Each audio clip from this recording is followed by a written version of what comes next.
முதலமைச்சர் சொன்னாரு, அமித்ஷா இல்ல எந்த ஷான்னாலும் தமிழ்நாட்டுல கால் பதிக்க முடியாது அப்படின்னு. நயினார் நாகேந்திரன் சொல்லியிருக்காரு. நான் கால்களோட தான் நடந்துகிட்டு இருக்கேன் அப்படின்னு. எப்படி பார்க்குறீங்க? அதாவது ஒரு ஒரு உவமையா சொல்றத இவர் ஏதோ ஒரு அறிவுபூர்வமா சொல்ற மாரி சொல்றாரு. அவர் சொன்னது எல்லாருக்கும் புரிந்த செய்தி தான்.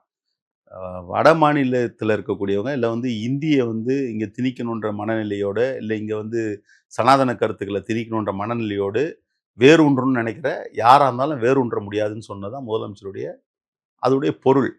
அந்த பொருளின் அடிப்படையில நீங்க அது உண்மையிலேயே எதார்த்தமான கள நிலவரம் தான்.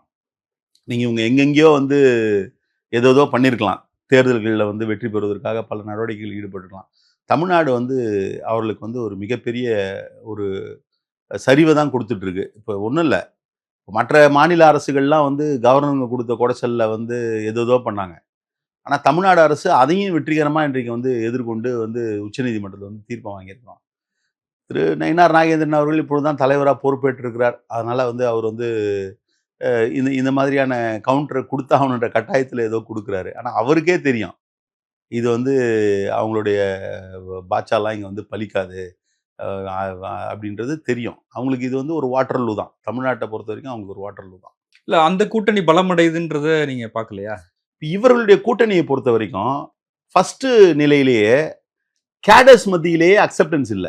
நீங்க பிஜேபி, அதிமுகன்ற கூட்டணி ஏற்கனவே அந்த கூட்டணி தேர்தல சந்திச்சாங்க சார். சந்திச்சாங்க. சந்திச்சு ஒரு பலத்த சந்திச்சு நிரூபிச்சாங்கல்ல. அதுக்கப்புறம் நடைபெற்ற சம்பவங்கள்லாம் என்ன? யாரு நாமளா சொன்னோம்? அதிமுகல இருக்கக்கூடிய மேல தலைமையில இருக்கிற ஆள்ல இருந்து கடைசியில இருக்கிற ஆள் வரைக்கும் என்ன சொன்னாங்கன்னா, பிஜேபியோட கூட்டணி சேர்ந்ததுனால தான் நமக்கு கிடைக்க வேண்டிய ஓட்டும் கிடைக்கல. நமக்கு மிகப்பெரிய ஒரு இல்ல இப்ப குறைந்தபட்ச செயல் திட்டம் வரைக்கும் வந்துட்டாங்கல்ல. இதெல்லாம் நீங்க தலைமைகள் முடிவு பண்ற விஷயத்த கீழ கேடர்ஸ் அக்செப்ட் பண்ணணும்ல.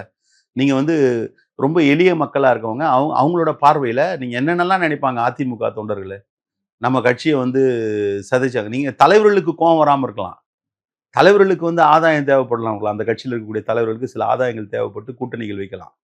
ஆனா எந்த எதிர்பார்ப்பும் இல்லாம அந்த கட்சியில ஏதோ ஒரு நம்பிக்கையில எம்ஜிஆர் மேல இருந்த நம்பிக்கையில, அம்மையார் ஜெயலலிதா மேல இருந்த நம்பிக்கையில அந்த கட்சியில இன்னும் இருக்கான்ல. அவன் ஒரு சுயமரியாதையா இப்ப நினைப்பான்ல. அது பலமான கூட்டணி இல்லங்கிறீங்களா? கண்டிப்பா கிடையாது. என்ன பொறுத்தவரைக்கும் அது பலமான கூட்டணி இல்ல. இது இன்னும் சொல்லப்போனா அதிமுகவினுடைய அ இது இருப்ப ஒரு கேள்விக்குள்ளாக்கக்கூடிய ஒரு கூட்டணியா தான் நான் பார்க்கிறேன்.